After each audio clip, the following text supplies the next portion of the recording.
Dr. Zakir, some scholars say that smoking is haram. I'd like to know what's your opinion. And does smoking invalidate the fast? As far as smoking is concerned, several years before, when science hadn't advanced that far, most of the scholars used to say that smoking is makruh. Based on the hadith of Muhammad sallallahu alaihi wasallam, which is mentioned in Sahih Bukhari, volume number 1, in the book of Adhan, hadith number 855, where the Prophet said that anyone who eats garlic or onion, they should stay away from us and stay away from the mosque. Prophet said that, don't come to the mosque after having garlic or onion because there's bad breath. When you are smoking, the breath is worse than onion or garlic.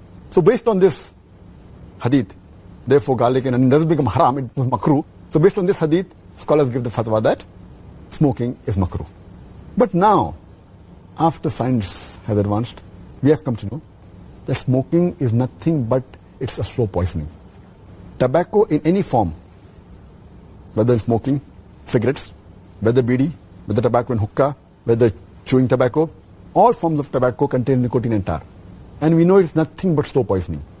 That is the reason most of the non-Muslims also, they agree that smoking is haram. Not only the Muslim world, even the non-Muslims. That's the reason they put a statutory warning on the cigarette packs. They put a statutory warning saying cigarette smoking is injurious to health. Or in some countries, it mentioned general surgeon's warning or surgeon general's warning. Smoking is injurious to health. And anyone gives the ad, whether in newspaper, in the magazine or television, it is compulsory that they have to highlight this statement, smoking is injurious to health. So I'm not talking about the Muslim world, even the non-Muslim world agrees that smoking is nothing but slow poisoning.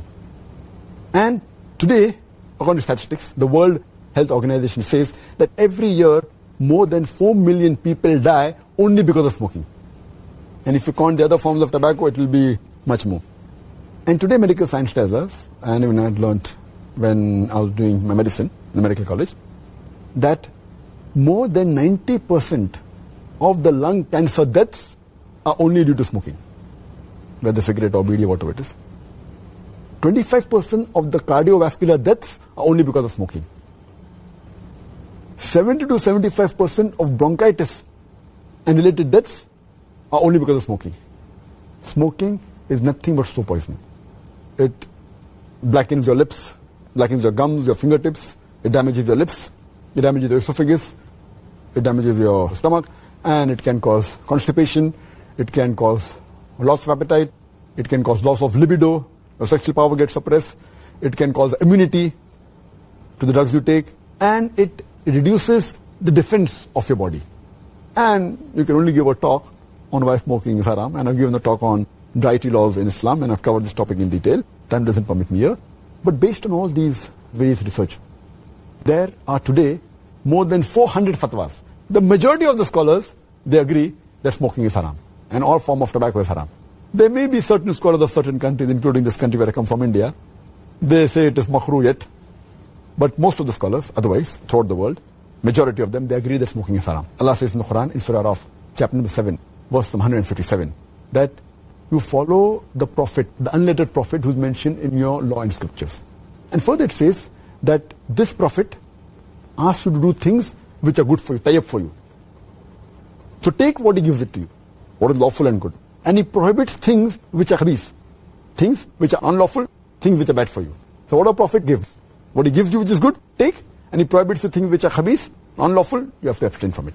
This is the law. And Allah says in the Quran, in Surah Baqarah, chapter number 2, verse 195, make not your own hands the cause of your own destruction, indicating that do not kill your own self. Because smoking is nothing but slow poisoning, it comes under this category, something like suicide. Slow poisoning. Every puff you take, you reduce your life. So based on this, there are more than 400 fatwas saying that smoking is haram. And furthermore, this is one of the major reasons why it's haram. Furthermore, Allah says in the Quran, in Surah Araf, chapter number 7, verse number 31, eat and drink, but do not be extravagant. Allah says in Surah Isra, chapter number 17, verse number 27, that do not be extravagant, do not be a spendthrift. For verily, a person who is a spendthrift is a brother of the Satan, is a brother of the devil.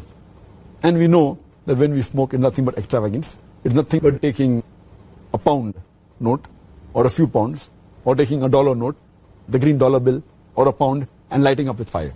When we smoke, when we light the cigarette, it's nothing but burning money, whether it be rupees, whether it be dollars, whether it be pounds, whether it be riyals. It's nothing but extravagance which is haram in Islam. And you can give a list of reasons why it's haram. But just to cut it short, one more reason, that you cannot harm your own neighbor. You cannot harm your own brother. And in smoking, when you exhale out the smoke, it causes more damage to your neighbor. Passive smoking is more dangerous than active smoking. And the person who smokes, when he exhales out, if the person who's a neighbor inhales the smoke, it causes more damage to him than the person who smokes. That's the reason many countries like Singapore, etc., they ban smoking in public places. In your personal house, you can do it. In public places, in government places, smoking has been banned. So based on this, it's haram. So smoking is haram.